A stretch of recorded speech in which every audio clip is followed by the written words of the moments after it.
नमस्कार दोस्तों, आपका स्वागत है हॉरर कहानी चैनल पर।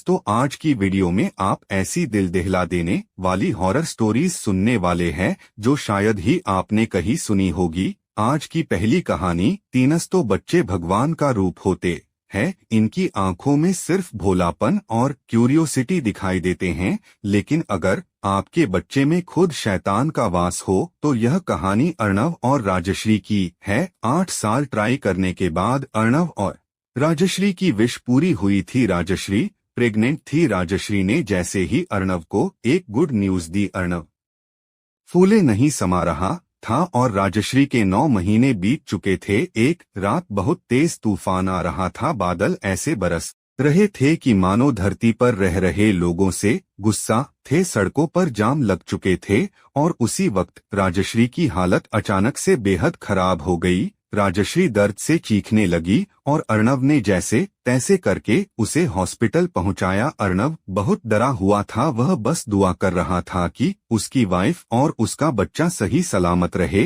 राजश्री की डिलीवरी बहुत ही ज्यादा कॉम्प्लिकेटेड थी। करीबन 3 घंटे के प्रोसेस के बाद रात के ठीक 1 बजे राजश्री और अर्णव का बच्चा पैदा हुआ। वह बच्चा प्रीमेच्योर था। अक्सर यह कहा जाता है कि बच्चा पैदा होने पर रोता है और उसका रोना यह साइन होता है कि पैदा हुआ बच्चा हेल्दी है, पर राजश्री का बच्चा बिल्कुल नहीं रोया। डॉक्टर्स को लगा कि शायद राजश्री ने एक स्टिल बोर्न बेबी डिलीवर किया है। डॉक्टर्स बच्चे को बचाने की होप में इमरजेंसी ट्रीटमेंट की तैयारी कर ही रहे थे कि उसी वक्त वह बच्चा खिलखिलाकर हंसने लगा। सब लोग दंग रह गए थे क्योंकि उस डॉक्टर के करियर में यह पहला ऐसा बच्चा था जो पैदा होने के बाद रोया नहीं बल्कि हंस रहा था। डॉक्टर्स ने इसे अनएक्सप्लेनेबल चमत्कार कहा और राजश्री और अर्णव 5 दिन के बाद अपने न्यू बॉर्न बेबी के साथ घर आ गए। 8 साल तक वेट करने के बाद अर्णव और राजश्री ने अपने बेबी को फाइनली अपने हाथों में पकड़ा था। उनके बच्चे का नाम उन्होंने अंकित रखा। अंकित बचपन से ही काफी एक्टिव था। सिर्फ 6 महीने की उम्र में ही उसने थोड़ा बहुत चलना शुरू कर दिया था। अर्णव और राजश्री भी उससे अक्सर कुछ बुलवाने की कोशिश करते थे, पर वह ऐसे शब्द बोलता था जिनका कोई मतलब ही नहीं था। धीरे धीरे 3 साल बीत गए। अंकित 3 साल की उम्र में किसी 4 साल के बच्चे जैसा लगता था। वह दौड़ सकता था पर अभी भी बोल नहीं पाता था। राजश्री भी और अर्णव को लगने लगा कि शायद अंकित बोल नहीं सकता। वह अक्सर बहुत कोशिश करते कि अंकित कुछ बोले, पर वह अपनी ही बनाई बेमतलब आवाजें निकालता रहता। दूसरी तरफ अंकित की फिजिकल ग्रोथ काफी अनयूजुअल थी। इसके चलते उसका एडमिशन भी नर्सरी में जल्दी से हो गया और वह लिखना और ड्रा करना सीखने लगा। अंकित को ड्राइंग करना बहुत पसंद था, इसलिए वह हर समय अपने हाथ में क्रनस लिए इधर उधर दौड़ता रहता था। ऐसे ही एक दिन राजश्री और अंकित घर में अकेले थे। राजश्री टीवी देख रही थी और अंकित ड्राइंग कर रहा था और उसी वक्त अंकित ने पहली बार एक वर्ड बोला, मम्मा। राजश्री के कानों में जैसे ही आवाज पड़ी वो खुशी के मारे अंकित के पास आकर बैठ गई, पर पास बैठकर उसने देखा कि अंकित ने ब्लैक क्रेन से एक औरत बनाई हुई थी और उस पर पॉइंट करके वह बार बार मम्मा मम्मा बोल रहा था। राजश्री को यह बात काफी अजीब लगी। फिर उसने अंकित की बाकी ड्राइंग्स पर ध्यान दिया तो वह पहली वाली ड्राइंग से भी ज्यादा खतरनाक थी। काले और ब्लू क्रेन से उसने एक जंगल बनाया हुआ था और उस जंगल की एक पहाड़ी पर एक डरावनी सी दिखने वाली औरत एक आग की अति के सामने बैठी थी और उसके आसपास इंसानी खोपड़ियां पड़ी हुई थी। राजश्री भी यह सब देखकर थोड़ा घबरा गई। उसने अंकित के हाथ से न छीन लिया और अंकित को अंदर ले जाने लगी, लेकिन अंकित में अचानक एक अजीब सी शक्ति आ गई। राजश्री उसे हिला भी नहीं पा रही थी। राजश्री ने अंकित के कंधे पर हाथ रखा तो अंकित एकदम से पलटा और जानवर की तरह अपनी मां पर ही टूट पड़ा। अंकित की तीनों आंखें बिल्कुल काली हो चुकी थी और उसके दांत अजीब से हो गए थे। राजश्री भी चीख चीख कर मदद मांगने लगी और उसी समय घर की बेल बजी राजश्री भागकर दरवाजे पर गई और अर्णव को देखकर डरी सहनी आवाज में हाती हुई बोली, वो अंकित, वो ड्राइन। वो अपनी वाइफ को डरा सहमा देखकर अर्णव भी थोड़ा घबरा गया और उसने राजश्री को शांत कराया और पूछा, क्या हो गया तुम्हें? राजश्री ने अंकित के डायरेक्शन में पॉइंट किया, लेकिन अंकित चुपचाप फर्श पर बैठा हुआ अपने क्रोन से खेल रहा था। राजश्री भी अर्णव को समझाने की कोशिश कर रही थी, लेकिन अर्णव को कुछ समझ नहीं आ रहा था, तो राजश्री भी अंकित के पास रखी उसकी ड्राइंग्स को उठाकर अर्णव को अंदर कमरे में ले गई। उसकी ड्राइंग्स को देखकर अर्णव के पसीने छूटने लगे। उसने राजश्री से कहा, मुझसे बहुत बड़ी गलती हो गई, मैं इस औरत को जानता हूँ। राजश्री को कुछ समझ नहीं आया। फिर अर्णव ने राजश्री को सब कुछ बताना शुरू किया। तुम्हें बच्चा चाहिए था, तुम बहुत दुखी रहने लगी थी, हमने पूरी मेडिकल हेल्प भी ली, फिर भी कुछ नहीं हुआ। मैं तुम्हें इतना दुखी नहीं देख पा रहा था। तब मुझे किसी ने पास की पहाड़ी पर रहने वाली एक औरत के बारे में बताया, वह काले जादू से सबकी इच्छाएं पूरी करती थी, तो मैं उसके पास चला गया। उसने मुझसे कहा कि हमें बच्चा मिल जाएगा, पर एक शर्त पर। मुझे हर अमावस की रात उसके पास जाकर अपने खून की 3 बूंदें उस आग की आहुति पर चढ़ा थी। उसके बाद हमें अंकित मिल गया और सब कुछ इतना अच्छा चल रहा था। अंकित भी अब बड़ा हो गया था, तो मैंने 3 महीने पहले वहां जाना छोड़ दिया। यह सब सुनकर राजश्री भी शौक थी, लेकिन इससे पहले कि वह अर्णव को कुछ बोल पाती, उन्हें बाहर से अंकित की जोर जोर से हंसने की आवाज आई। राजश्री और अर्णव बाहर की तरफ दौड़े और उन्होंने देखा कि आरब फर्श पर अकेला नहीं, बल्कि उसी ड्राइन वाली डरावनी औरत की गोद में बैठा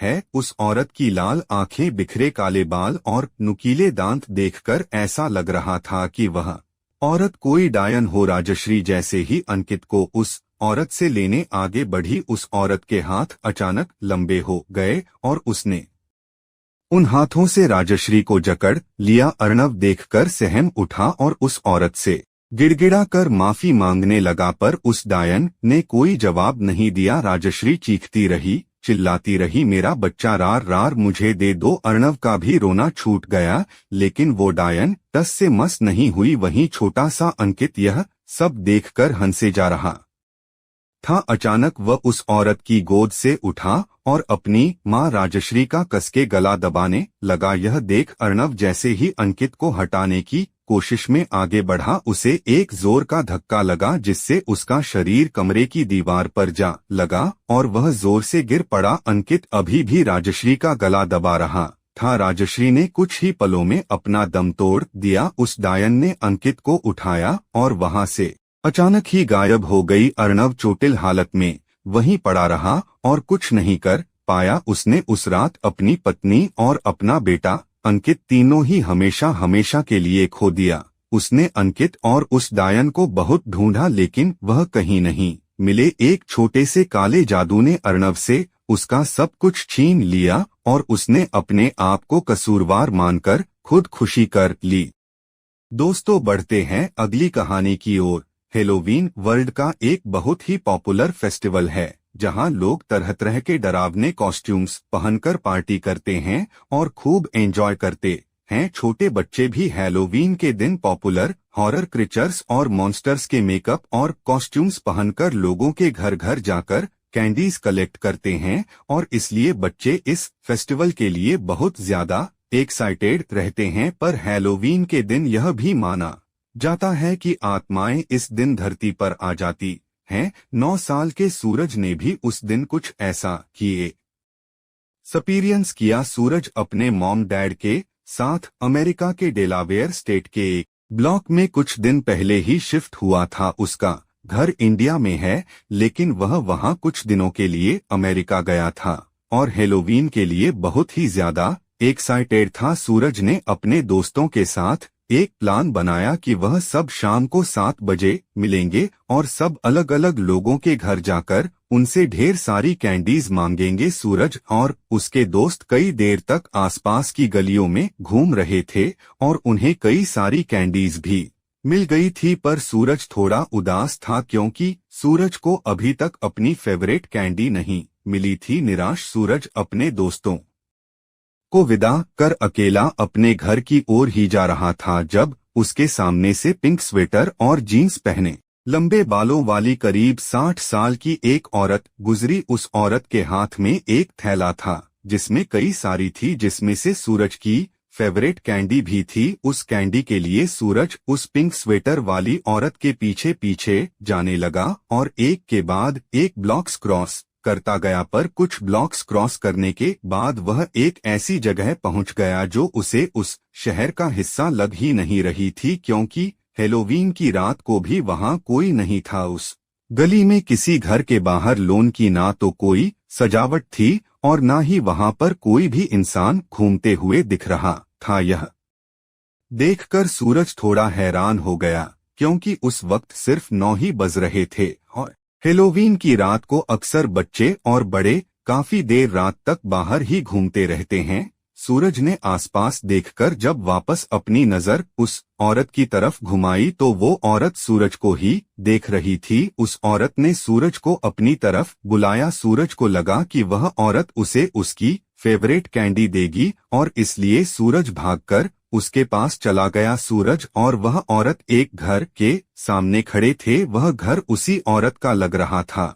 सूरज ने इतने अच्छे से डेकोरेटेड हंटेड हाउस कहीं नहीं देखा था। ऐसा लग रहा था कि जैसे वह पूरा घर वाकई एक खंडरी साल पुरानी लग रही थी। उस औरत के घर के बाहर एक पेड़ भी था जिस पर एक बहुत डरावना सा पुतला भी लटका हुआ था। सूरज, जिसको हेलोवीन की डेकोरेशंस का बहुत शौक था, उन डेकोरेशंस को निहारता हुआ उस औरत के एकदम पास पहुंच गया। उस औरत ने सूरज को उसकी फेवरेट कैंडी दी और सूरज बहुत खुश हो गया। उसने तुरंत ही वह कैंडी खा ली। उस औरत ने सूरज से कहा कि उसके पास और बहुत सारी कैंडीज हैं, पर वह उसके घर के अंदर रखी हैं। सूरज और कैंडीज के चक्कर में उस औरत के साथ उसके घर के अंदर चला गया। वह औरत और कैंडीज लाने के लिए जब घर के अंदर गई तो सूरज उस औरत का इंतजार करते हुए उसके हॉल में जाकर बैठ गया। उस हॉल की विंडो से सूरज को वहीं पे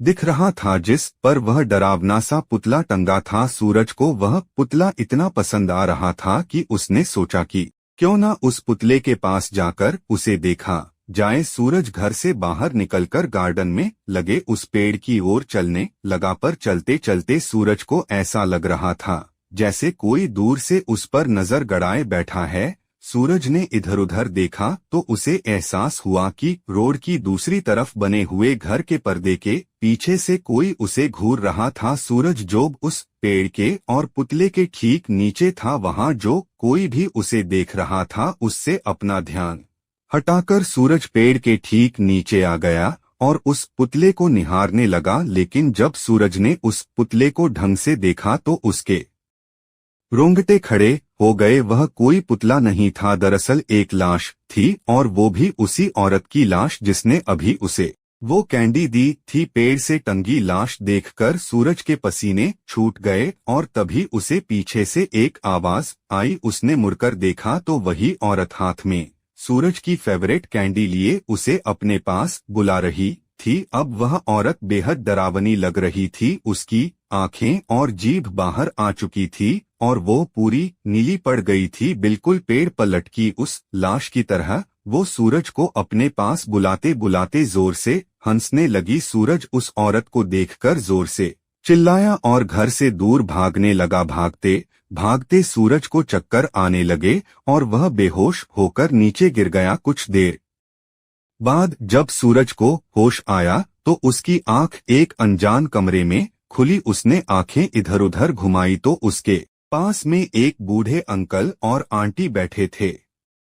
पास में सूरज के मॉम डैड भी थे। सूरज उन दोनों बूढ़े अंकल आंटी को नहीं जानता था, पर वह उन पर्दों को पहचान गया था क्योंकि कुछ देर पहले उन्हीं पर्दों के पीछे से कोई उसे घूर रहा था। सूरज को अब बहुत तेज बुखार था। उन बूढ़े अंकल आंटी ने सूरज के पेरेंट्स को कुछ ऐसा सच बताया जिसे सुनकर वह दंग रह गए। उन्होंने बताया कि सूरज एक औरत से मिला था, लेकिन वह दरअसल उसी औरत का भूत था जिसने कुछ साल पहले हैलोवीन के दिन ही फांसी लगाकर खुद की जान ले ली थी। उस लड़की की लाश वहीं उसी पेड़ पर कई दिनों तक लटकी रही, यूं कि सबको लग रहा था कि वह लाश नहीं बल्कि एक हैलोवीन डेकोरेशन थी। कहते हैं उस दिन के बाद से उस औरत की आत्मा वहीं भटक रही है और इसलिए अब इस इलाके में ज्यादा लोग नहीं रहते और हैलोवीन के दिन तो उस औरत की आत्मा के डर से उस इलाके में कोई आसपास भी नहीं भटकता। पर सूरज से वह गलती हो गई थी जिसे वह शायद जिंदगी भर नहीं भूल पाएगा। दोस्तों, बढ़ते हैं अगली कहानी की ओर। भूत चतुर्दशी के बारे में। आरव के मॉम डैड शादी के बाद अमेरिका शिफ्ट हो गए थे और आरव वहीं पर पला बड़ा था, पर कुछ ही सालों में आरव की मॉम गुजर गई थी। वो और उसके डैड अकेले ही अमेरिका में रहते थे।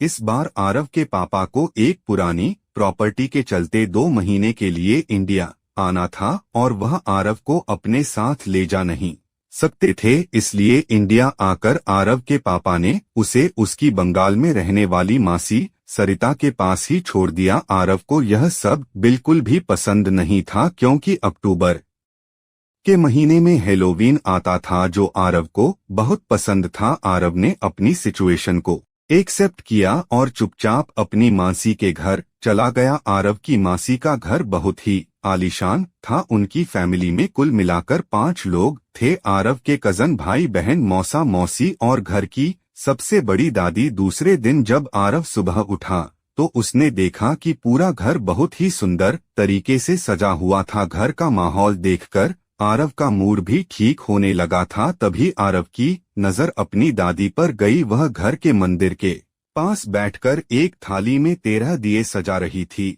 आरव ने दादी से जाकर उन दियों के बारे में पूछा तो उन्होंने कहा कि दिए आज की रात के लिए बहुत जरूरी हैं। इतना कहकर दादी अपना काम करने लगी। तभी अचानक से उसी कमरे की खिड़की जोर जोर से बजने लगी। घर का कोई भी मेंबर उस बात से चौंका नहीं। आरव ने ध्यान से देखा तो बाहर हवा भी नहीं चल रही थी। ऐसा लग रहा था कि उस खिड़की को कोई जानबूझकर धक्का दे रहा हो। आरव ने अपने कजन को इशारा कर वह खिड़की दिखाई, पर उसने आरव की तरफ देखकर अपने मुंह पर उंगली रखकर उसे चुप रहने को कहा। कुछ ही समय में वह खिड़की हिलना बंद हो गई। आरव को यह बात बहुत अजीब लगी, पर फिर वो अपने कजन्स के साथ डेकोरेशन के काम में लग गया। तैयारियों में कब शाम हो गई पता ही नहीं चला। सभी घर वालों ने मिलकर पूजा शुरू की। आरव की मासी ने उसे बताया कि आज भूत चतुर्दशी है। लोग मानते हैं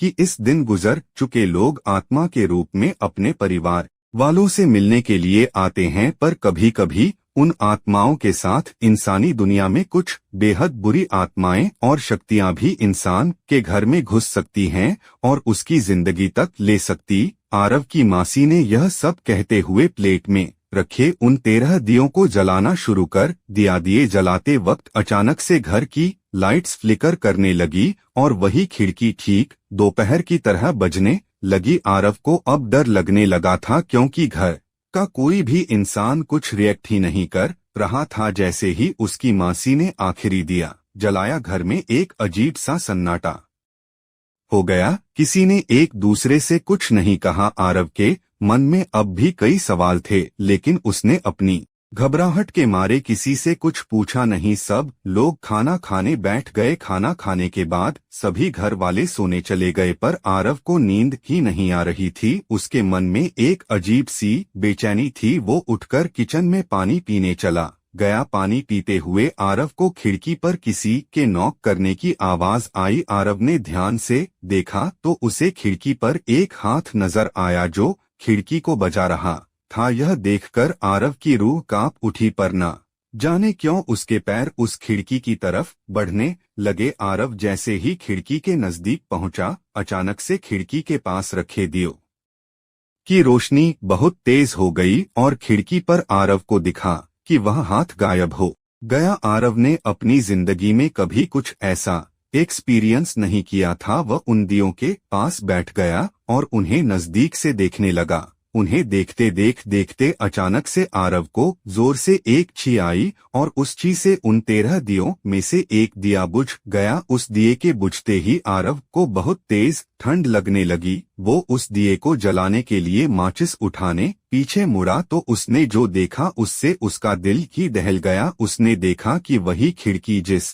पर उसने कुछ देर पहले उस हाथ को देखा था अब खुली हुई थी और ठीक उस खिड़की के साथ एक आदमी खड़ा था जिसका आधा मुंह बीच से कटा हुआ था। वह मुस्कुराता हुआ आरव को देख रहा था। उसकी भयानक मुस्कान देखकर आरव की चीख निकल गई और वह वहां से अपने कमरे की ओर भागा। वह जैसे ही अपने कमरे में घुसा तो उसे एक बूढ़ी औरत उसके बेड पर बैठी दिखी। आरव की आहट से उस बूढ़ी औरत ने अपना मुंह पीछे मोड़ा और आरव की ओर देखा तो आरव के होश उड़ गए। उस बूढ़ी औरत ने अपनी पूरी गर्दन उल्टी घुमा ली थी और उसकी शक्ल बहुत ज्यादा भयानक थी। ऐसा लग रहा था कि जैसे वह सालों से मर चुकी हो। आरव फौरन उस कमरे से बाहर भागा पर वह जहां भी जा रहा था उसे बस मरे हुए लोग ही दिखाई दे रहे थे। आरव ने चीख चीख कर अपने घर वालों को आवाजें लगाई पर उसकी मदद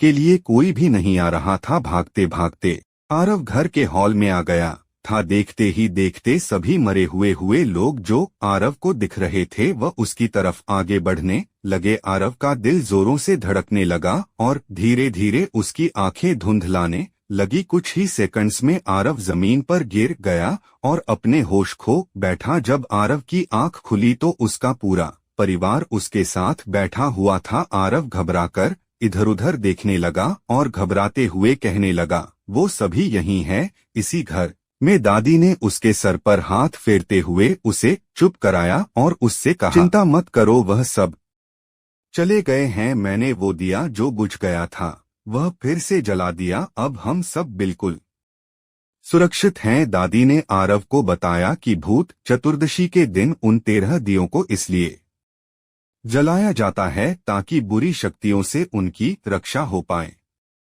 आरव से जब एक दिया बुझ गया था तो सभी भूत प्रेत और बुरी शक्तियां उस पर हावी हो गई और उसके साथ ऐसा हुआ। आरव के पास कहने को कुछ भी नहीं था। उसकी जिंदगी में कभी कुछ ऐसा होगा उसने सोचा भी नहीं था। लेकिन उस दिन के बाद से वह अपने किस्से कहानियों में भूत चतुर्दशी को इंडिया का हेलोवीन कहने लगा।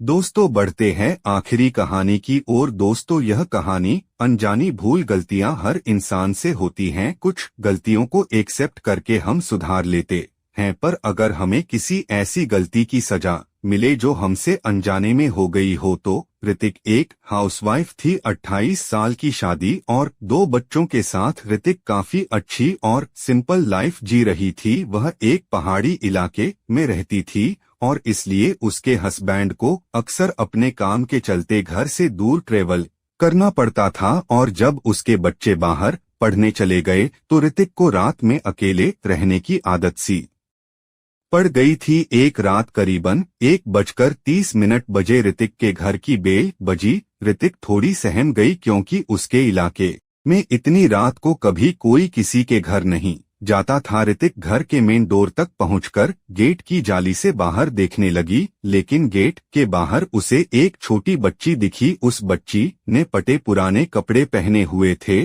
और उसके बाल बिखरे पड़े थे।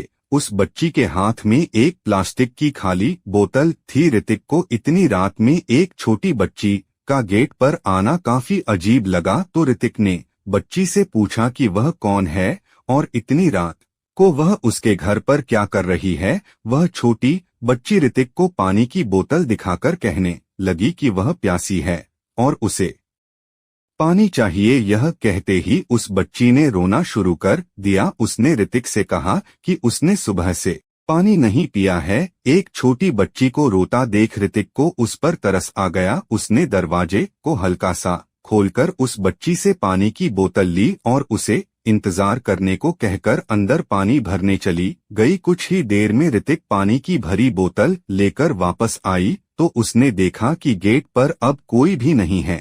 ऋतिक ने गेट से थोड़ा बाहर निकलकर भी देखा पर उसे वह बच्ची कहीं दिखाई नहीं दी। ऋतिक वह पानी की बोतल गेट के बाहर छोड़कर ही घर के अंदर आ गई। उसे यह सब अटपटा तो लगा पर उसे बहुत तेज नींद भी आ रही थी, इसलिए वह फिर से बेड पर जाकर सो गई। रात और गहरी हो चुकी थी और उस पहाड़ी इलाके में एकदम खामोशी छा गई थी। ऋतिक आराम से सो रही थी, लेकिन फिर उसने एक करवट ली और उसका पैर बेड पर पड़ी किसी चीज पर जा लगा। जब उसकी आंख खुली तो उसके होश ही उड़ गए। उसके बगल में वही फटे कपड़ों और बिखरे बालों वाली छोटी लड़की लेटी हुई थी, ऋतिक को देखकर हंसे जा रही थी। यह देख ऋतिक का दिल दहल गया और वह घबराहट में चिल्लाती हुई बेड से उठ खड़ी हुई। उसकी चीख सुनते ही वह लड़की वहां से भागकर किचन की ओर चली गई। ऋतिक को उस लड़की पर बहुत तेज गुस्सा आया कि वह लड़की बिना उसकी इजाजत के उसके घर में कैसे घुस आई। ऋतिक गुस्से से उसके पीछे पीछे किचन में भागी, लेकिन वहां कोई नहीं था। ऋतिक को लगा कि वो लड़की शायद वहीं कहीं छुप गई है। वह धीरे धीरे किचन की सारी अलमारी चेक करने लगी, लेकिन वह लड़की किसी अलमारी में भी नहीं थी। ऋतिक को कुछ समझ नहीं आ रहा था, लेकिन अब जो होने वाला था उसका तो उसे बिल्कुल भी अंदाजा नहीं था। अचानक किचन की लाइट्स फ्लिकर करने लगी और किचन की सारी अलमारियां खुल बंद होकर बजने लगी। अलमारी से एक एक करके सारे बर्तन नीचे गिरने लगे। एक चाकू तो ऋतिक को लगते लगते बचा। ऋतिक शॉक्ड थी और सुन्न होकर अपने सामने घट रहा वह अजीब हादसा देख रही थी। कुछ मिनटों बाद ही अलमारियों का बजना बंद हो गया था, लेकिन घर की लाइट्स अभी भी फ्लिकर कर रही थी। अचानक किचन सिंक से काले रंग का पानी नाली से ऊपर निकल कर आने लगा और तभी ऋतिक को अपने पीछे से उस छोटी लड़की के हंसने की आवाज आई। वो मुड़ी तो उसने देखा कि वो छोटी लड़की ऋतिक की घबराई हुई हालत देखकर जोरों से हंस रही थी और ताली बजा रही थी। ऋतिक जैसे ही उसके पास जाने के लिए आगे बढ़ी, अचानक ऋतिक को ऐसा लगा जैसे किसी ने पीछे से ऋतिक के बाल खींचे हो। इससे पहले कि वह रिएक्ट कर पाती उसके बाल किचन सिंक की नाली में फंस गए और वो उसी नाली की तरफ खींचे जा रहे थे। अब भी उसमें से गंदा काला पानी निकल रहा था, जिसकी वजह से ऋतिक का मुंह उस पानी में डूब गया और उसे सांस आनी बंद हो गई। ऋतिक बुरी तरह तड़प रही थी, पर उसने बहुत जोर लगाया और अपने आप को सिंक से दूर धक्का दिया। वो उस किचन सिंक के चंगुल से तो छूट गई, लेकिन उसे बहुत तेज दर्द हो रहा था। पूरे सिंक में अब उसके टूटे हुए बाल पड़े थे। ऋतिक ने अपनी सांसें संभाली और घर में इधर उधर नजरें दौड़ाई, पर वह छोटी लड़की कहीं नहीं थी। ऋतिक को समझ आ गया कि वह छोटी लड़की कोई आम लड़की नहीं, बल्कि कोई बहुत बुरी शक्ति या शायद कोई आत्मा है जो उसके पीछे लग गई है। उसने फौरन अपने हस्बैंड को फोन मिलाया और उसे सब कुछ बता दिया। उसके पति ने कहा कि वह मदद के लिए किसी को भेज रहा है, लेकिन तब तक ऋतिक को फौरन वह घर छोड़कर पड़ोस में चले जाना चाहिए। ऋतिक उसकी बात से सहमत थी, पर जैसे ही उसने फोन डिस्कनेक्ट किया वैसे ही घर में उस छोटी लड़की की आवाज गूंजने लगी। मछली मछली जल की रानी है, जीवन उसका पानी है, हाथ लगाओगे तो डर जाएगी, बाहर निकालो बाहर बाहर निकालो तो मर जाएगी। और अचानक वो लड़की ऋतिक के सामने आ गई और उसका गला घोटने लगी। तभी ऋतिक के दरवाजे की घंटी बजी और जोर से दरवाजे पर खटखट हुई। उसके पड़ोसी उसकी चीखें सुनकर वहां आ चुके थे, पर वह छोटी लड़की अभी भी ऋतिक का गला घोट रही थी। तभी एक हट्टकट्टे पड़ोसी ने दरवाजा तोड़ दिया और वो सब अंदर घुस गए और उन्होंने देखा कि ऋतिक के गले पर लाल निशान है और वह खांसे जा रही है। वह छोटी लड़की पड़ोसियों के अंदर आते ही कहीं गायब हो चुकी थी। ऋतिक के पड़ोसियों ने उसे पानी पिलाया और उसे शांत कराया। उस रात से करीबन हफ्ते भर पहले ही ऋतिक और उसका परिवार कहीं घूमने गए थे। वहां पर घूमते हुए ऋतिक का पाँव जमीन में पड़ी एक अंगूठी के ऊपर पड़ गया था और उसे ऋतिक घर ले आई थी। ऋतिक ने देखा कि अगली सुबह वह अंगूठी उसके हाथों से गायब थी। उसे समझ आ गया कि उस लड़की की आत्मा का कनेक्शन उसी अंगूठी से था। ऋतिक और उसके परिवार ने उसी दिन अपने घर का एसिम यानी शुद्धिकरण करवाया और उस दिन के बाद से ऋतिक को वो लड़की फिर कभी नहीं दिखी। पर अब ऋतिक रोज रात को अनजाने में हुई गलतियों की माफी मांगकर सोती है। अगर आपको ये हॉरर कहानियां कैसी लगी हमें कमेंट में जरूर बताएं। धन्यवाद।